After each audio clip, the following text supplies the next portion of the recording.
This channel does not promote any violent, harmful, or illegal activities. All content provided by this channel is meant for an educational purpose only. আমি আমার একদম বাদিক থেকে শুরু করি। সন্দীপা চক্রবর্তী কংগ্রেস নেতা, Rajasvi Lahiri BJP নেতা, কৃষাণু রয়েছেন, কৃষাণু মিত্র আমার সঙ্গে রয়েছেন, তৃণমূল কংগ্রেস নেতা, তার পাশে রয়েছেন সায়ন দেব সিপিআইএম নেতা এবং ঝন্টু বড়াইক রাজনৈতিক বিশ্লেষক আগে থেকেই ছিলেন। খুব নির্দিষ্ট করে আমি শুরু করব রাজস্বীকে দিয়ে। মালা রায় এতক্ষণ আমাদের সঙ্গে ছিলেন। এতগুলো দফার প্রয়োজন হচ্ছে কারণ বিজেপির সংগঠন দুর্বল, তাই বাংলায় উত্তরপ্রদেশের ৮০টা আসনেও ৭ দফা, বাংলার ৪২টা আসনেও ৭ দফা।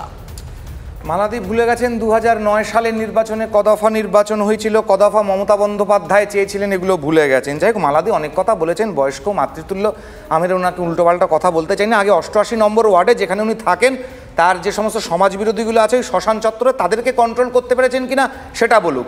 ৫ কোটি করে বছরে যে সাংসদ টাকা পায়, তাই নিয়ে দক্ষিণ কলকাতার কোন কোন রাস্তায় কোন কোন কী কাজ করেছেন সেটার আগে হিসাবটা দিক দক্ষিণ কলকাতার জনগণকে, তারপরে বাকি কথা বলবেন।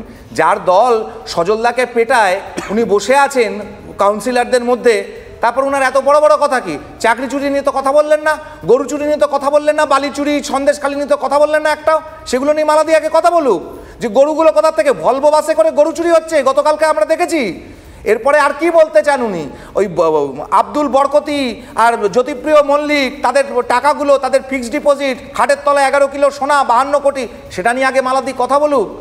আজকে বাকি দীঘা থেকে দার্জিলিং যতগুলো চুরি চামারি হয়েছে, এতগুলো বোমা ব্লাস্ট হয়েছে, ভাইপোর কেন্দ্র থেকে আরম্ভ করে মেদিনীপুর, নৈহাটি, খাগড়াগড়, সবচেয়ে বেশি হাইলাইটেড হবে মনে হয় বাংলায় আপনাদের? এতগুলো বলছেন চুরি, দুর্নীতি, সন্দেশখালী, সিএ, কোনটা কনসেপ্ট? আরে এটাকে ছেড়ে এটাকে ধর, এই ইস্যুগুলোই বলছে, ইস্যুগুলো উঠে দাঁড়িয়ে বলছে যে আমাকে দেখো চাকরি চুরি হয়েছে, কয়লা চুরি হয়েছে, বালি চুরি, ওদিক থেকে সন্দেশখালীর মা বোনেরা উঠে দাঁড়িয়ে বলছে। কি বলছে?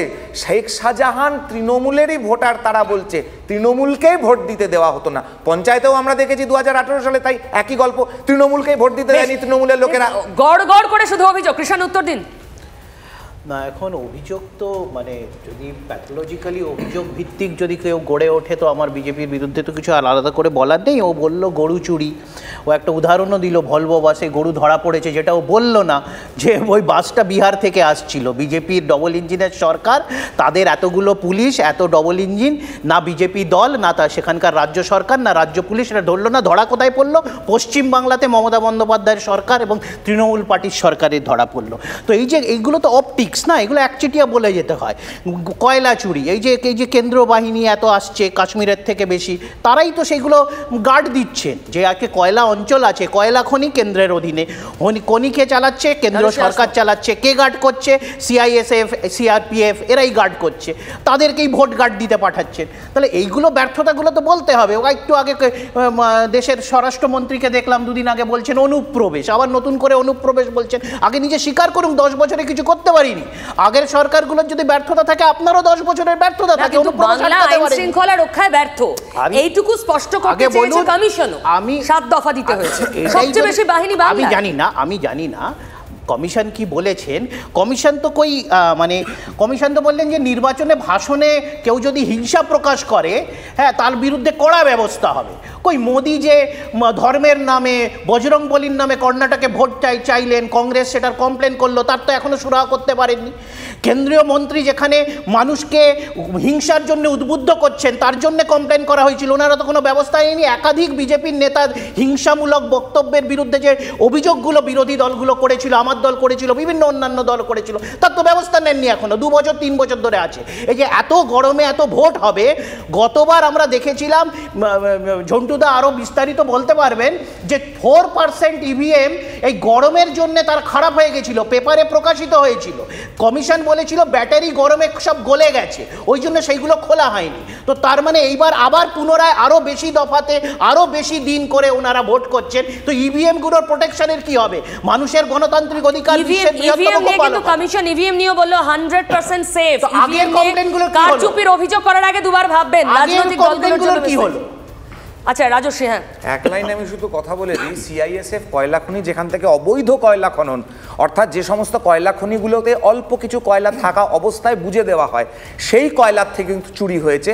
এগুলো উনি জানেন কিনা আমি জানি না। আর বাকি বজরংবলীর নামে ভোটটা যদি হিংসা হয়ে থাকে, তাহলে মমতা বন্দ্যোপাধ্যায় যে হাতা খুন্তি নিয়ে সিআইএসএফ কে পেটানোর বিধান দিয়েছিলেন তার কি হয়েছে? মমতা বন্দ্যোপাধ্যায় যে সমস্ত কথা, অভিষেক ব্যানার্জি যে এখানে গুলি করতে বলেছিলেন তাই নিয়ে কি হয়েছে, সেগুলোকে তো ভাবতে হবে। সন্দীপা, না মানে তৃণমূল আর বিজেপির কথা শুনে মনে হচ্ছে যে হামসে বারকার কন, মানে এ আমাকে দেখ তো ও আমাকে দেখ। ইলেকশন কমিশনের একটা কথাই স্পষ্ট হয়ে গেছে যে এই যে 7 দফা ইলেকশনের কথাটা যে উঠলো, যে তৃণমূল পশ্চিমবঙ্গ, উত্তরপ্রদেশ এবং বিহার এই 3টে রাজ্যের সেম অবস্থা। কারা কারা আছে? পশ্চিমবঙ্গে আছে তৃণমূল কংগ্রেস, বাকি দুটোতে আছে ডবল ইঞ্জিনের সরকার, যেটা কৃষাণুদা বললেন বিজেপির সরকার। তো আমাদের কথা হচ্ছে, এত ভালো যদি শাসন ব্যবস্থা হয়ে থাকে, এত ভালো যদি ল অ্যান্ড অর্ডারের ব্যবস্থা হয়ে থাকে, যেটা এতক্ষণ এই দুটি দল সাফাই গাইছিল, আমাদের কথা হচ্ছে তাহলে সেখানে 7 দফা ইলেকশনটা হচ্ছে কেন? 1 2 নম্বর কথা হচ্ছে যে বিজেপি, রাজস্বীবাবু এখানে সব জানেন তৃণমূল চুরি করেছে, আমরাও তো বলছি দুর্নীতি হয়েছে তো এই রাজ্যের বুকে, আমরাও বলছি। এবার দেখা গেছে যে বিচারপতি বিজেপিতে চলে গেছেন, তো সেখানে কি মানুষ বলার সুযোগটা বিজেপি করে দিল না, যে এই অভিজিৎ গাঙ্গুলি বিজেপির হয়ে বারবার তৃণমূলকে কোর্টে দাঁড় করিয়েছে। আচ্ছা, আপনাদের আরও একবার আমরা ফুল স্ক্রিন দেখাচ্ছি, কোন দিন কোথায় কোথায় ভোট, বাংলার কোথায় কোথায় ভোট, সেটা আপনারা স্ক্রিনে দেখতে পাচ্ছেন।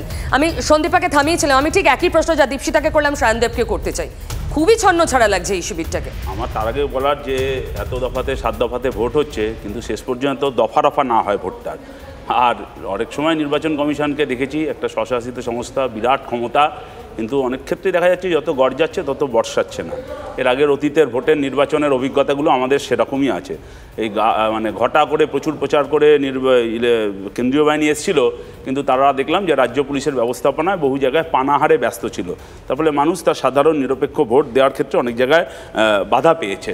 এই দীর্ঘ 2 মাস ধরে যে নির্বাচনের প্রক্রিয়া অতীত অভিজ্ঞতার মধ্যে ছিল না। আমাদের ট্যাক্সের টাকা খরচা করে এই নির্বাচন প্রক্রিয়া হচ্ছে, আর সেখানে দাঁড়িয়ে এই এত দীর্ঘ ব্যবস্থা, সবাই তো ইলেকটোরাল বন্ডের মতন চোর কোম্পানির টাকা তৃণমূল বা বিজেপির ফান্ডে যায়নি। তাহলে তৃণমূল বিজেপির সেই ফান্ডে প্রচুর টাকা যে তারা 2 মাস ধরে হেলিকপ্টার চড়ে প্রচার করতে পারে, কিন্তু বাকি রাজনৈতিক দল যারা মানুষের থেকে অর্থ সংগ্রহ করে ন্যায় নীতির ভিত্তিতে নির্বাচন করে, স্বাভাবিকভাবেই তাদের ক্ষেত্রে একটা বড় অসুবিধা। আর পশ্চিমবাংলার মতন একটা রাজ্যে, যে বাইরের রাজ্যে বহু ছেলে মেয়ে তাদের কাজ করতে যেতে হয়, পশ্চিমবাংলায় চাকরি বাকরি কাজকর্ম নেই বলে, তাহলে এই 2 মাস ধরে ভোট প্রক্রিয়া, সেই ছেলে মেয়েগুলো কী করে তাদের নিজের নির্বাচনের অধিকার প্রয়োগ করতে পারবে? অথচ নির্বাচন কমিশন বিরাট ভূমিকায় বললেন সবাই যে এলাকায় যার ভোট তিনি তার আগেই ব্যবস্থা করবেন। একটা তো সময় দীর্ঘ, তার তো এটা মানে নির্বাচনী প্রক্রিয়ার সঙ্গে তার তো অ্যাকাস্টম হওয়ার জন্য একটা সময় লাগে। আর কি অ্যাকাস্টম হওয়ার আছে? তার যেদিন ভোটের ডেট তিনি গিয়ে ভোট দেবেন, সব সময় সেই অ্যাভেলেবিলিটি থাকে, তার যে কোনো সময় তিনি চলে আসতে পারেন। এত আগে জেনে গেলেন তো তারিখ। আমার বলছি যে এগুলো অনেকগুলো ফ্যাক্টর আছে এই দীর্ঘকালীন প্রক্রিয়া, বিশেষ করে ওই সময় মাঠের কাজ হয়, চাষের কাজ হয়, সেগুলো একটা খুব গুরুত্বপূর্ণ ফ্যাক্টর। আপনি শুধু আমি একটা ফ্যাক্টর না, আমি অনেকগুলো ফ্যাক্টরকে বলছি। কত দফায় ভোট চাইছেন? আমরা যত দফাতেই ভোট হোক, আমার কথা হলো এই দীর্ঘ প্রক্রিয়া। আর 7 দফায় ভোট এই পশ্চিমবাংলা বারবার হচ্ছে, তো পশ্চিমবাংলার নাগরিক হিসাবে আমাদের মান সম্মান যাচ্ছে। তৃণমূলের মতন একটাই পোস্ট, বাকি সব ল্যাম্প পোস্ট না, বা বিজেপির মতন তৃণমূল এবং নানান মত থাকে, আমি বলছি নানান মত থাকে। তৃণমূল এবং বিজেপিকে হারাবার জন্য আমরা এই এত আলোচনার মধ্যে দিয়ে আমাদের ক্যান্ডিডেট ঠিক করছি। আর এরকম তো সুযোগ নেই অর্জুন সিং সে দেখছে তৃণমূলের তালিকায় তার নাম আছে কিনা, তাই বিজেপিতে জয়েন করা, বিজেপির তালিকায় তার নাম ঢোকালো, এটা বামপন্থীদের ক্ষেত্রে সুযোগ নেই। সন্দীপ অনেকক্ষণ থেকে হাত তুলে আছে। না বলতে চাইছি, প্রথমে তো বলবো নির্বাচন কমিশনের ভূমিকা নিয়ে। উনি নির্বাচনের রাজীব কুমারজি, উনি কবিতা বললেন। কবিতা কাকে নিয়ে বললেন? ইভিএম কে নিয়ে বললেন, যেটা আমরা বিরোধীরা বিভিন্ন জায়গায় বলে থাকি যে ইভিএম এ গড়বড় হয়েছে, এবং যেটা কিছুক্ষণ আগে একজন বলছিলেন যে অপরূপা পোদ্দার বলুন, সে তৃণমূলের হোক না, যেসব জায়গায় সে তৃণমূলেরই হোক বিজেপিরই হোক, যেসব জায়গায় ইভিএম নিয়ে গন্ডগোল হয়েছে, যে আমি আবার থামাচ্ছি। কুণাল ঘোষ তৃণমূল কংগ্রেস নেতা আমার সঙ্গে রয়েছেন। কুণালদা, 7 দফায় বাংলায় ভোট, একটু আগে ডেটও ঘোষণা হলো, ইনিশিয়াল রিয়াকশন আপনার? পিউ কথা বলছি।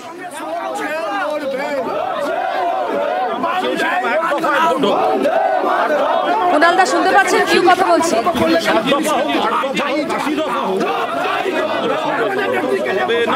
কুণালদা শুনতে পাচ্ছি না আপনার কথা, কুণালদা শুনতে পাচ্ছি না।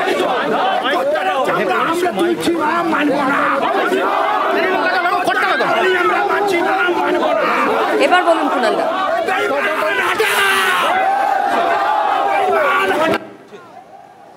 কুণালদা, পিউ কথা বলছি। ইলেকশন ডেট ঘোষণা হয়ে গেল, বাংলায় 7 দফায় ভোট, সবচেয়ে বেশি বাহিনী, কি বলবেন?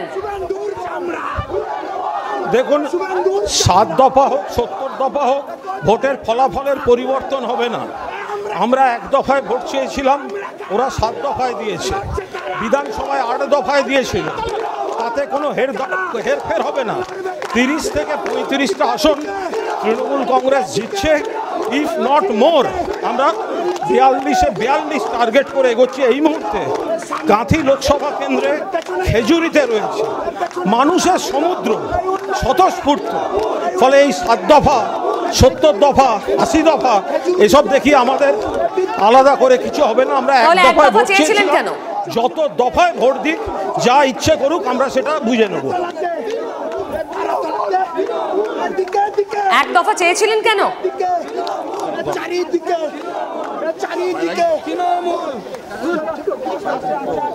হ্যালো, হ্যাঁ, আপনারা 1 দফা চেয়েছিলেন কেন যদি দফাতে নিয়ে কোনো সমস্যা না থাকে? তার কারণ হচ্ছে বেশি দফায় তো কোনো প্রয়োজন নেই।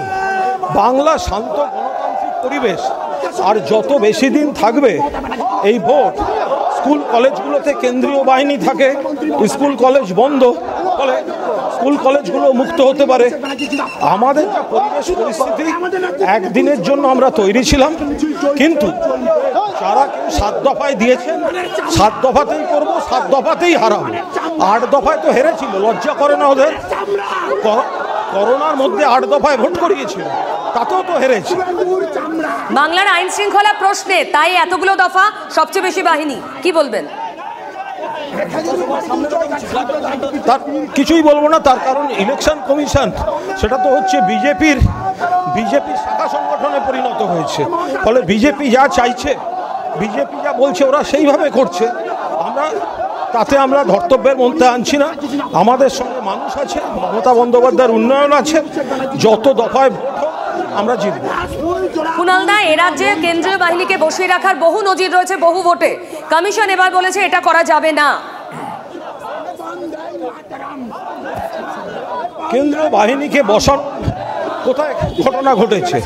এমন কোনো কমপ্লেন জমা পড়েনি যেখানে কেন্দ্রীয় বাহিনী যেতে পারত অথচ যায়নি। উল্টে 21 সালে শীতলকুচিতে গুলি চালিয়ে লোক মেরে দিয়েছিল। তো সেই কেন্দ্রীয় বাহিনী কোনো অবস্থায়, আমরা পরিষ্কার বলছি, এই কেন্দ্রীয় বাহিনী যেন বিজেপির শাখা সংগঠন হিসেবে কাজ করতে না আসে। যত ইচ্ছে কেন্দ্রীয় বাহিনী আসুক, খাক দাক ঘুমোক, বাংলায় বেড়াক, ভোটটা জিতবে তৃণমূল কংগ্রেস। কুণালদা, অনেক ধন্যবাদ আমাদের সঙ্গে সময় দেওয়ার জন্য। অধীর চৌধুরী, সাংবাদিকদের মুখোমুখি, শোনাবো। তার যিনি নায়িকা, তার মুখের রক্ত মোছানোর জন্য একটা ভক্তি নেই? এটা কোন দৃশ্য দেখলাম আমরা?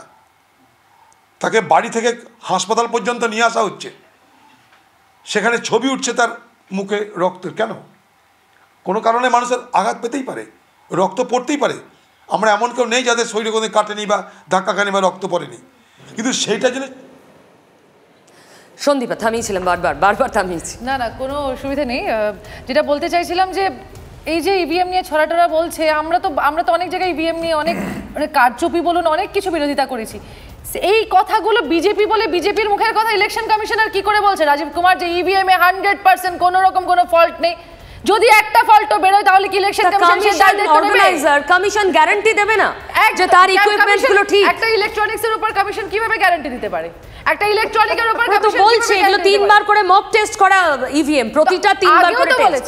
আগেও তো বলেছে, না আগেও তো বলেছে। তাহলে কিসের জন্য ইভিএম গুলো কখনো খারাপ হয়েছে, কখনো বিকল হয়েছে, কতগুলো ভোট নষ্ট হয়েছে কিসের জন্য? কতগুলো ভোট নষ্ট হয়েছে কিসের জন্য? জন্টু বাবু, হ্যাঁ দেখুন, যন্ত্র তো যন্ত্রণার কারণ, এটা অস্বীকার জায়গা নেই। আবার এটাও ঠিক যে ইভিএম এর মতন অত্যাধুনিক ব্যবস্থা ছাড়া ভোট তার বিকল্প হতে পারে না। কিন্তু সমস্যা যেটা একটু আগে কিষানুর বাবু তুললেন, এই যে 4% EVM due to heavy heat wave, এটা নির্বাচন কমিশন ক্লেম করেছিল। তার মধ্যে খেয়াল করুন, ওয়েস্ট বেঙ্গলে একটি কেন্দ্র আরামবাগ, অপূর্বা পোদ্দারে 14টা ইভিএম খোলা যায়নি এবং মার্জিনাল ইয়েতে জিতেছিলেন তিনি। আমি জানি না ওই 14টায় যারা কাস্ট করেছিল ভোট, তাদের যে গণতান্ত্রিক রাইটসটা আমরা জানতে পারলাম না, তাতে হেরফের হতো কি না, মামলাও হয়েছিল, আমরা জানি না কি হয়েছে। থ্রু আউট ইন্ডিয়াতে এই সংখ্যাটা এবার 55 লক্ষ। না তাহলে যে দাবি কমিশন করছে সেটা কি বৈধ নয়? না আমার দাবিটা ভিত্তিহীন। আমি আবারও বলছি, দেখুন যন্ত্রণার কারণ ওরা একটা অথেন্টিক সোর্স থেকে বলছে, কিন্তু 47 দিন ইভিএম গুলো থাকবে বন্দি, 47 দিন। এবং এই ইভিএম গুলো সফটওয়্যার মেকানিজম যেভাবে থাকে, আমার আপনার ক্ষুদ্র বুদ্ধি বলে এই ওয়েদারে তাদেরকে কিন্তু একটা কুল এনভায়রনমেন্ট দিতে হয়। কার্যত কোনো স্ট্রং রুমে কুল এনভায়রনমেন্ট থাকার কথা নয় এই সময় জুনে। 47 দিন একটা ইভিএম, যাদের প্রথম পোলে ভোটটা হচ্ছে তাদের খোলা হবে 47 দিন পরে, আফটার 47 ডেজ। আরেকটা জিনিস জেনে রাখুন, এখানে আলোচনাটা হচ্ছে না, যে ওয়ান নেশন ওয়ান ভোটের যে পরিকল্পনাটা 29-এ ছিল, কার্যত কি তার 1.5 রিহার্সাল এটা দিয়ে শুরু হলো। কারণ 4টি বিধানসভা কিন্তু, যেটা প্রয়োজন ছিল না, এই যে দেরি হচ্ছে 47 দিন, এক তো এটা কিন্তু এই 4টে স্টেটকে ইনক্লুড করার জন্য হচ্ছে, এটা কি 1.5 রিহার্সাল শুরু হয়ে গেল না? আমি একটাই কথা বলতে চাই, এই যে ইভিএম ম্যাল ফাংশনিং অনেক কথা হলো, তো যখন তেলেঙ্গানা কংগ্রেস জিততে পারে, হিমাচল, এমপি, রাজস্থান বিভিন্ন সময় আমাদের কেন্দ্র সরকার থাকাকালীন তো জিতেছে, তখন ইভিএম ম্যাল ফাংশন করে না? মানে এটা তো সেই মমতা বন্দ্যোপাধ্যায়ের কথা, যখন নিজে বিরোধে আছেন তখন, যখন ইভিএম জিতিয়ে দিচ্ছে তখন ইভিএম ঠিক আছে, যেই হেরে যাচ্ছে অমনি হচ্ছে না ইভিএমই আছে।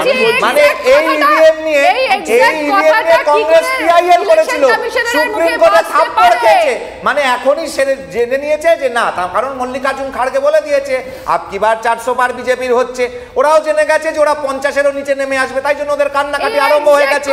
আর ইলেকটর, আমি শুধু দীপশিতা দিকে একটা কথা বলতে চাই, বলে নিচ্ছি, আপনার সময় বলবেন, আমি তো বলিনি আপনার সময়। না না রাজশ্রী পয়েন্টটা এটা যে আপনারা যা বলছেন রাজীব কুমারও তাই বলছেন, মিল কেন? না না মিল, স্পোকসপারসন রাজীব কুমার, এটা তো মেনে নেওয়া যাচ্ছে না, এটা এই অভিযোগ। আমাদের মিল কোথায়? আমি একটাই কথা বলছি, শুধু দীপশিতা দিকে জিজ্ঞাসা করি, দীপশিতা দি এখানে অনেক দীপশিতা নেই এখন, নেই এখানে, নিশ্চয়ই শুনছেন উনি, আশা করি সায়নদাও তো আছেন। আচ্ছা, বারবার করে ইলেকট্রাল বন্ড কথাগুলো বললো, কংগ্রেসের ইলেকট্রাল বন্ডগুলোর কথা বললো না তো জোট সঙ্গী? আর 6000 কোটি টাকার ইলেকট্রাল বন্ড একা বিজেপির 303টা পার্লামেন্টারিয়ান নিয়ে, আর 14000 কোটি টাকা বাকি 242টা পার্লামেন্টারিয়ান, কে টাকা নিয়েছে, কোথা থেকে টাকা নিয়েছে সেগুলো বলুক। যারা চায়না রাশিয়া থেকে ফান্ডিং নেয় তারা অন্য কথা বলছে, বৈধভাবে নেওয়া টাকা, বাজে কথা বলা বন্ধ করুন। বিজেপি একটা নির্লজ্জ দল, বোঝাই যাচ্ছে যে ইলেকট্রাল বন্ডে এরপরও রাজস্ব, আরে চায়না থেকে টাকা নিয়েছে সেটা আগে বলো, কাউকে নির্লজ্জ বলার আগে। এরপর মানে এইটুকু বলেছি শুধু তোমাদের দলকে, আর কিছু বেশি বলিনি।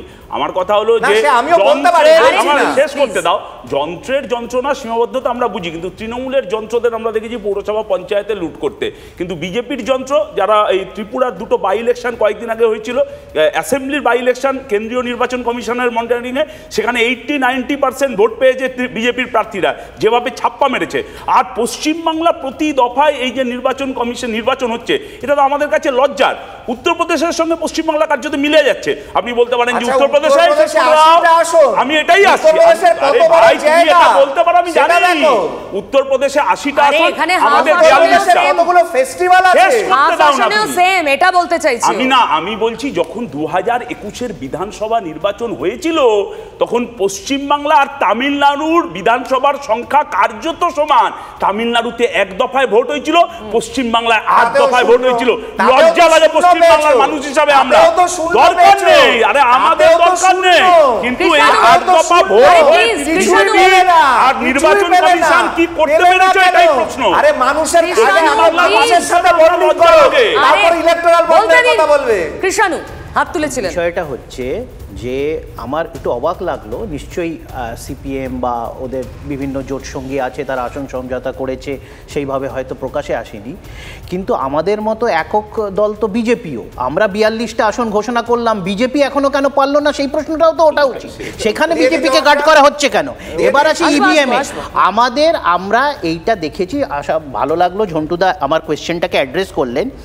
বেশি দফায় ভোট হলে, যেটা কুণালদা বললেন তার সাথে একটা পয়েন্ট অ্যাড করছি, বেশি দফায় ভোট হলে মানুষের ভোটের প্রতি আগ্রহ এবং ভোটার টার্নআউট কমে যায়, এটা বারংবার প্রমাণিত হয়েছে পরিসংখ্যানে। তো ন্যাচারালি আমরা চাই কম দফায় ভোট হোক এবং বেশি মানুষ অংশগ্রহণ করুক। আপনারা 8 দফায় ভোটে 213, আরে বাবা, মানুষের ভোট, কত মানুষ ভোট দিয়েছে প্রশ্নটা ভোটের কৃষাণুর জন্য, টার্নআউটের বাকিরা কথা বল। বলছি, ভোটার টার্নআউটের কথা বলছি। হ্যাঁ। বেশি দফায় ভোট হলে ভোটার টার্নআউট কম হয়, এটা বিগত 15-20 বছরের পরিসংখ্যান বলছে, Fine. সারা ভারতের কৃষাণু পরিসংখ্যান আপনার বলছে। দলেরই নেতা চন্দ্রিমা ভট্টাচার্য সাংবাদিকদের মুখোমুখি সরাসরি।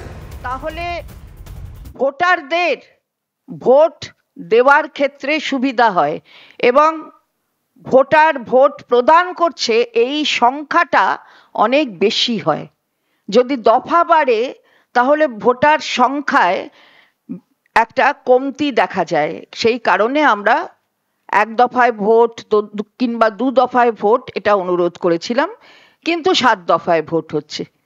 আমরা এটা বলেছি কারণ আমরা দেখেছি, যে কথা বললাম, যে 2019-এর নির্বাচন, সেখানেও অনেক দফায় ভোট হয়েছিল এবং সেখানেও এই টার্নআউট অর্থাৎ ভোটার্স টার্নআউট, কত ভোটার ভোট দিচ্ছেন, সেটা কমে গিয়েছিল আগের ভোটের সংখ্যা, যদি ভোটারের সংখ্যা আমরা দেখি। এটা যুক্তরাষ্ট্রীয় পরিকাঠামোর বিরুদ্ধে। তার কারণ হচ্ছে, যদি এতগুলো দফায় ভোট হয় তাহলে যাদের কাছে শক্তি আছে, অর্থাৎ অর্থনৈতিক শক্তি, সেই অর্থনৈতিক শক্তিবান যারা, তারা টাকা মোবিলাইজ করার এবং তাদের পূর্ণ ক্ষমতা এই টাকার অঙ্ককে কাজে লাগানো, তাদের যতটা লাগাতে পারেন তারা, তাদের পক্ষে সম্ভব হয়। তাহলে যাদের ফান্ড কম, যে সমস্ত রাজনৈতিক দলের, তাদের থেকে যাদের কাছে ফান্ড বেশি, তারা বেশিভাবে সেটা মোবিলাইজ করতে পারেন টাকাটা। 7 দফায় ফ্রি অ্যান্ড ফেয়ার ভোট করার জন্য 7 দফায় ভোট করতে পারে, কিন্তু আপনি দেখুন তো 19-এর পর 26, 26-এর পর 7ই মে, এই এত গ্যাপটার তো কোনো দরকার ছিল না। আমার দ্বিতীয় কথা হলো যে কৃষাণু বলল বিজেপি প্রথম, ফোর্স মোবিলাইজ করতে এত সময় লাগবে আজকের দিনে? এই রকম একটা উন্নত আধুনিক প্রযুক্তির কথা বলছে। আমার দুটো আর পয়েন্ট, একটা হলো যে কৃষাণু, আমার দুটো আর শেষ করে নি। আমার সেকেন্ড পয়েন্ট হলো যে কৃষাণু বলল বিজেপি প্রথম দফায় অ্যানাউন্স করছে, সেকেন্ড দফায় এত অ্যানাউন্স করতে দেরি হচ্ছে কেন? তাহলে অর্জুন সিং এর মতন লোকেরা কোথায় যাবে? আর চন্দ্রিমা ভট্টাচার্য তিনিও ফান্ড মোবিলাইজেশন নিয়ে বলছে, তৃণমূলের একটা মতন একটা রিজিওনাল পার্টি, সে বিজেপির মতন গোটা দেশে সেকেন্ড ইলেকটোরাল বন্ড পেয়েছে, তিনি আবার ফান্ড নিয়ে বলছে। মানে বিজেপির থেকেও তৃণমূল নির্লজ্জ হয়ে গেল, আমার একটা ধারণা ছিল না। না, এখানে ভোটের কথা বললেন তুমি, আমি শুধু বলে দিই সন্দেশখালী মা বোনেরা বলেছে। সন্দীপা, আমি একটু শেষ করি না। আমি যেটা বলতে চাইছি যে এতগুলো ফেজে, মানে 19 এপ্রিল থেকে 1 জুন, তারপরে 4 তারিখে গিয়ে রেজাল্ট আউট, 1.5 মাস ধরে ইলেকশন। কিছুক্ষণ আগে একজন প্রতিনিধি এখান থেকে বলছিলেন যে এতগুলো, সায়নদীপদা বলছিলেন যে এতগুলো লম্বা, মানে ডেট কেন এত লম্বা কেন? তখন বলা হয়েছে, আপনি বললেন পিউ দেবী, যে ফোর্সকে তো একটা সেগ্রিগেট করতে হবে, মানলাম। এই যে 4 তারিখে স্ট্রং রুমগুলো, 4 তারিখ অবধি স্ট্রং রুমগুলো পাহারার জন্য এই পর্যাপ্ত পরিমাণ ফোর্স কোথায় আছে ভারত সরকারের কাছে? 1। 2 নম্বর কথা হচ্ছে, এই তুতু ম্যামে করছে বিজেপি এবং তৃণমূল, এই রাজ্য সরকার আর কি বলে, রাজ্য পুলিশ এবং কেন্দ্রীয় বাহিনীকে নিয়ে। আমরা জানতে চাইছি, রাজ্যের ডিজিপি কে ঠিক করে? রাজ্য সরকার মানে তৃণমূল কংগ্রেস, তারপর ইউনিয়ন হোম মিনিস্ট্রি মানে বিজেপি, আর আছে ইউপিএসসি চেয়ারম্যান রাজীব কুমারকে কে ঠিক করলো? ডিজিপি। ইলেকশন রাজীব কুমারকে কে ঠিক করলো? ডিজিপি। ট্রান্সফার করার অধিকার রাখে নিজের কাছে। হয়ে গেছে, স্বশাসিত বডিগুলোর উপর ভরসাই করতে পারবো না, সব যদি বিজেপি, তৃণমূল আর কংগ্রেস করতে থাকে। জন্টু বাবু, হ্যাঁ দেখুন, আপনি ঠিক বলেছেন, ব্যুরোক্রেসির যে গুড পার্টটা, এই ব্যুরোক্রেসির গুড পার্টটাকে কিন্তু মেরে ফেলেছে। এই মুহূর্তে কার্যত স্টেট বলেন, সেন্ট্রাল বলেন, কোথাও নেই। আর ব্যাড পার্টগুলোকে তুলে আনা হচ্ছে এবং সেটা কন্ট্রোল করার জন্য ভোট মেশিনারিজকে এবং আদার্স থিংসগুলোকে এবং শাসক দলের নোংরামিগুলোকে ধামাচাপা দেওয়ার জন্য। আমি এই বিষয় বিতর্কে যাচ্ছি না। প্রশ্ন হচ্ছে, এবার কিন্তু 55 লক্ষ ইভিএমে ভোটটা হচ্ছে, 10.5 লক্ষ বুথ হয়েছে। আপনাকে বলি পিউ, যে প্রত্যেকটা সেগমেন্টে যখন ভোটগুলো হয়, 14তে দেখবেন সারা ভারতবর্ষে যে 14 জন নিহত হয়েছিল ভোটে, তার মধ্যে 7 জন ছিল পশ্চিমবঙ্গে 9 দফা ভোটে। 19-এ 7 দফা ভোটে 693টি রাজনৈতিক হিংসা হয়েছিল শুধু পশ্চিমবঙ্গে। সেকেন্ড যেখানে হয়েছিল 3টি, সেটা হচ্ছে ত্রিপুরায়, এবং মারা গিয়েছিল 11 জন শুধু পশ্চিমবঙ্গে। 100% নিহত হচ্ছে এতে। অর্থাৎ এটা তো ঠিক যে হাইকোর্ট যে বারবার তার অবজারভেশনে বলেছে যে এক্সট্রা অর্ডিনারি সিচুয়েশন পশ্চিমবঙ্গে আছে পলিটিক্যালি, সেটা তো অস্বীকারের জায়গা নেই। কিন্তু আমার প্রশ্নটা হচ্ছে এই টেকনোলজির হাই উইপ যুগে যেখানে আপনি 3,40,000 ফোর্স ব্যবহার করছেন, তাহলে দু দফার মধ্যে প্রতি দু দফার মধ্যে মার্জিনটা কমাতে পারতেন না? কারণ ট্রান্সপোর্টটা তো অনেক ভালো এখন উন্নত আমাদের একদম। আপনি এত লেন্দি কেন করছেন? মানুষের রুজি রোজগার। আরেকটা আরেকটা যে লাস্ট নির্বাচনে পার ভোটার পিছু 700 টাকা করে খরচা হয়েছিল নির্বাচন পরিচালনায়, যেটা দাঁড়িয়েছিল 60,000 কোটি টাকা, যেটা একদম ল্যাটিন আমেরিকার অনেক ছোট ছোট দেশের মানে এটা শুধু ভোট পরিচালনার জন্য, হ্যাঁ মানে ভোটের দিনগুলোর জন্য একদম এক একজন ভোটার পিছু সার্বিকভাবে। এবার পরিসংখ্যান নাকি পুরো প্রচার পর্ব, নমিনেশন, ভোটে টাকা উড়ানো সব কিছু। এবার পরিসংখ্যান পার ভোটার পিছু আমাদের অ্যাসেসমেন্ট বলছে প্রায় 1200 থেকে 1300 টাকা খরচা পড়ে যাবে পার ভোটার পিছু, তো প্রায় ডাবল। তাহলে ইউরোপের জিডিপি কে ক্রস না করে যায় এইভাবে যদি খরচা করতে থাকি আমরা। আমার প্রশ্ন হচ্ছে এই লেনদেয়ারগুলোকে তো আমরা কমাতে পারতাম, আমাদের টেকনোলজি ব্যবহার করতে পারতাম। সফটওয়্যারের যুগ বলা হচ্ছে 85 ইয়ার্সের উপরে যারা ঘরে বসে ভোট এতদিন ধরে বলছি one vote one nation one vote, যাতে সমস্ত বিধানসভা লোকসভা একত্রে হয়ে যেতে পারে এবং 100 দিনের মাথায় লোকাল বডি নির্বাচনগুলো হয়ে যেতে পারে। খরচা অনেক অংশে কমে যাবে, একটা সিঙ্গেল ফেজ উইন্ডোতে গোটা দেশের সব নির্বাচন হয়ে যাবে, সরকারের কাছে সমস্ত থাকবে। তাই জন্যই আমরা ওই দিকের প্রস্তাবটা রেখেছি। এতদিন এত বছর ধরে তো ভারতবর্ষে এরকম ভাবে এতদিন মনে হয়নি কংগ্রেসের। তখন জনসংখ্যা কত ছিল যখন 4 ফেজে 5 ফেজে ভোট হতো? এতে ভোটারদের কনফিউজ হওয়ার চান্স কি বেশি থাকে? আমি বলছি যে 2004 সালে তো 4 ফেজে ভোট হয়েছে, তখন জনসংখ্যা কত ছিল, এখন জনসংখ্যা কত হয়েছে? ভোট একসাথেই 1952 সালে শুরু হয়েছিল, তারপরে বিভিন্ন সময়ে বিভিন্ন গণতান্ত্রিক সাংবিধানিক কারণে এগিয়েছে বা পিছিয়েছে। এখন ভারতবর্ষে যা বলছে কেন সেটাকে করার চেষ্টা করেননি, কেন সেটা করেননি? কিষাণ আমি অ্যাড করে দিই, 4টে ভোট প্রথম থেকে স্বাধীনতার পরে 4টে পরপর ভোট কিন্তু এক দেশ এক নেশনে হয়েছে। কিন্তু ও যেটা বললো সাংবিধানিক, আমি পরিষ্কার বলি 356 ধারা কংগ্রেস অ্যাব্রাপ্টলি বিভিন্ন স্টেটে অ্যাপ্লাই করেছিল তাদের বিরোধী স্টেটগুলো, এবং প্রিম্যাচুরলি সরকারগুলো ফেলে দেওয়ার পরে কিন্তু সাংবিধানিক ক্রাইসিসটা তৈরি হয়েছে। এটা কিন্তু ডকুমেন্টেড ফ্যাক্ট, এটা কিন্তু অস্বীকার করে করতে পারে না। ফলে আজকের এই সিচুয়েশন কিন্তু এখন তার মানে এই নয় যে আপনি এক দেশে এক ভোট এটা চালু করতে পারবেন এক্সপেরিমেন্টালি, কারণ এই মুহূর্তে যে ভেরি ডাইভার্সিটি ভারতবর্ষে আছে সেটাই মূল সমস্যা কি হতে পারে যদি এটা চালু হয়? প্রথম কথা, এক দেশ এক ভোটে যে কালচারাল ডাইভার্সিটি এবং বিভিন্ন অকেশনাল ডাইভার্সিটি এটা পারমিট করবে না এই মুহূর্তে। দ্বিতীয়, তখন মানে কোথাও ভোট হবে, কোথাও উৎসব হবে, আগেও ছিল, এমন তো নয় ভারতবর্ষ যা ছিল তাই আছে। ভারতবর্ষে শুধু শিডিউল লিস্টে কত যোগ হয়েছে। বাবুর কথায় প্রমাণিত 7 মণ তেল পুড়লেও রাধা নাচে না, কারণ 2021 2019 এত ভোট হওয়ার পরেও 2019 এবং 2021 এই ধরনের ভয়ঙ্কর টেরর হয়েছে এবং মানুষ খুন হয়েছে, এটা 1 নম্বর। দ্বিতীয় কথা হলো যেটা বোঝা গেল যে এক ভোট এক দেশ আজ অবধি রেকর্ড কিন্তু 2003-4 সালে 55 শেষ করে তাতে সবচেয়ে বেশি সিপিএম এর লোক মরেছে, এইটাও তুমি এই রেকর্ডটাও রাখো। এবার আমি বলি যে এই ওয়ান নেশন ওয়ান ভোট যেগুলো বললো যে 4টে দফায় হয়েছিল, যা 4 বার হয়েছিল, সেটা একটা অ্যাবনর্মাল পরিস্থিতিতে হয়েছিল, স্বাভাবিক পরিস্থিতিতে নয়। ভারতবর্ষের যে বৈচিত্র্য, ভারতবর্ষের যে বিন্যাস, তাতে এই এক দেশ এক ভোট গণতন্ত্রকে হত্যা করার একটা শুরুতেই বললেন এটা একটা খুব প্রাইমারি। এক মিনিট, ঝন্টু বাবুর একটা অবজারভেশন হচ্ছে প্রাইমারি একটা এক্সপেরিমেন্টেশন হলো এবারের ভোটে। কোন সরকার যদি তার মেজরিটি হারিয়ে ফেলে ভোট হবে না। আজকে কমিশন যা বললো একটা প্রাইমারি এক্সপেরিমেন্টেশনের ইঙ্গিত পাওয়া যাচ্ছে সেখানে।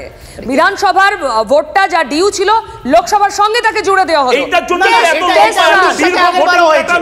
এটা উড়িষ্যা বা বিভিন্ন রাজ্যে আগেবার বরাবরই একসাথে হয়।